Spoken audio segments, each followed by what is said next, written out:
ওরে বাবা লাগছে।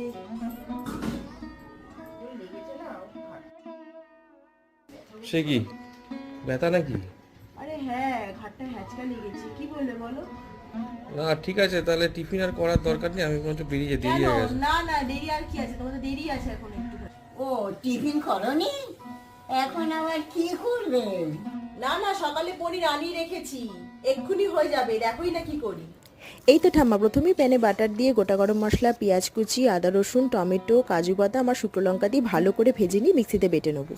এবার আরেকটু বাটার দিয়ে তাতে সামান্য একটু নুন আর কাশ্মীর লঙ্কার গুঁড়ো দিয়ে প্রথমে পনিরগুলোকে ভেজে তুলে নেব। এবার ওই তেলের মধ্যেই কাশ্মীর লঙ্কার গুঁড়ো দিয়ে দেবো বাটা মশলা, ভালো করে কষিয়ে নিয়ে যখন কষানো হয়ে যাবে এবার দিয়ে দেবো পরিমাণ মতো নুন আর সামান্য একটু চিনি। এবার কিন্তু পনিরগুলোকে দিয়ে দিতে হবে।